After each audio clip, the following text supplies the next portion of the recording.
자, 이곳은 충북 제천 시내에서 약간 벗어난 장락동이라는 곳입니다. 제가 제천을 엄청 좋아하는데 네이버 제천 가볼 만한 곳 검색을 하면 여기가 없길래 좀 놀랐습니다. 아니, 이렇게 멋진 게 왜 없지 싶어서 어떤 사명감을 갖고 소개합니다. 낮은 산뿌리가 평지와 만나는 곳에 자리한 멋진 탑을 하나 보여드리려고 합니다. 넓은 절터에 발굴이 3차례 정도 진행되면서 정비가 아주 잘 돼 있죠. 탑 주변으로 신라 때부터 창락사라는 절이 있었다고 하고 지금은 장락사라는 절이 이 탑을 지키고 있습니다. 저기 보이는 저 탑입니다. 좀 특이하죠. 우리가 보통 아는 탑은 거기 10원짜리에 있는 돌을 다듬어서 짜맞춘 석탑이죠. 근데 저건 벽돌을 쌓아서 만든 탑입니다. 벽돌이라고 하면 보통 흙을 찍어서 굽잖아요. 근데 이 탑의 벽돌은 돌을 벽돌 모양으로 깎아서 만들었다라고 해서 벽돌탑, 전탑이 아니라 따로 전탑을 모방한 석탑이라고 해서 모전석탑이라고 부릅니다. 저렇게 벽돌로 탑을 쌓으면 분명히 장점이 있겠죠. 머릿속에 구상한 어떤 전체 구조물을 이렇게 작은 단위 벽돌로 쪼개면 조립해서 만들기가 쉽겠죠. 아무리 큰 탑이라도 한 사람이 다룰 수 있는 크기의 벽돌이란 건 시간을 두고 쌓으면 되는 겁니다. 그러니까 레고 블록 생각하시면 배, 우주선 이런 거 별거 다 만들잖아요. 대신 정교한 표현은 포기해야겠죠. 우리 석탑에서 볼 수 있는 어떤 살짝 들어올린 처마? 아니면은 예쁜 도들새김 이런 디테일은 좀 불가능할 겁니다. 그래서 그런지 전탑이나 모전석탑은 한반도에서 탑의 주류가 되지는 못하고 석탑에 밀리고 맙니다. 그래도 이런 탑이 분황사 모전석탑을 할아버지로 삼아서 경주, 안동, 경북 내륙, 그 다음에 충청북도 중원까지 쭉 어떤 띠를 이루면서 여러 개 분포합니다. 그 중에서도 이 탑은 비례가 적당하고 듬직하면서 예쁜 명작으로 꼽을 만한 탑입니다. 자, 한 바퀴 둘러보시고 얘기 이어가겠습니다.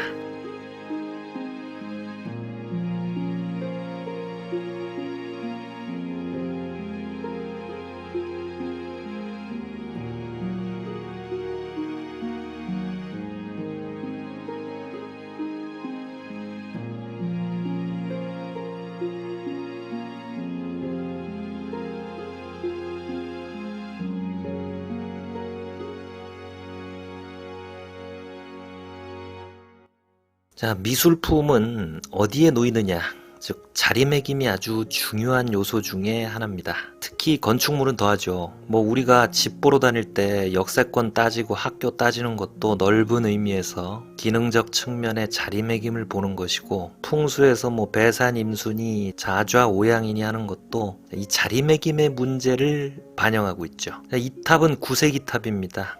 당시의 석공이나 스님들도 주변의 풍광과 여러가지 자리매김의 요소들을 고려했을 것이지만 천년이 넘는 세월에 산천도 변해서 당시의 주변 풍광을 그대로 추정할 수는 없을 겁니다. 그런데 그 사이 어떤 산천의 변화가 이 탑의 어떤 새로운 면을 돋보이게 하고 있습니다. 동편으로 낮은 구릉을 베고 서쪽으로 넓은 들이 펼쳐지고 그 들판 가운데로 천이 하나 흐르는데 그 너머로 제천 시내의 주공, 이편한 세상, 장락 파라디아 등등 고층 아파트들이 병풍처럼 쫙 늘어져 있습니다. 그런데 그 고층 아파트들을 마주보고 있는 이 탑의 어떤 위험이랄까? 그게 저 아파트 사열 앞에서도 전혀 꿀리지 않고 당당해 보입니다. 조금만 과장 보태서 좀 고루한 비유를 하나 들자면 장판파 앞에서 조조의 대군을 홀로 맞서는 장비, 오강에서 홀로 한나라 군대와 맞서는 항우 같은 좀 오그라들지만 그런 인상을 풍깁니다.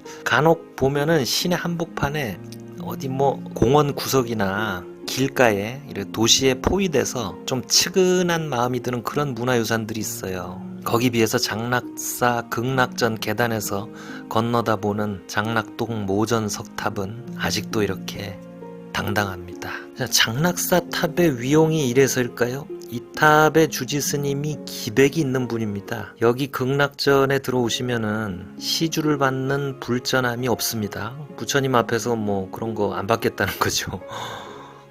그리고 무궁화로 불전을 장식해 두셨어요. 요즘 사람들은 나라 사랑하는 마음이 약해. 나라 사랑하는 마음도 불심이야. 뭐 이렇게 말씀을 하셨던 게 제가 기억이 납니다. 멋쟁이 스님이신데 그런 고집과 패기가 어쩌면 이 장락사 탑을 닮아서 그런 게 아닌가라는 생각을 한번 해봅니다. 자, 제천에 오시면 의림지도 좋지만 장락동 7층 모전 석탑도 꼭 한번 둘러보시길 권합니다. 감사합니다.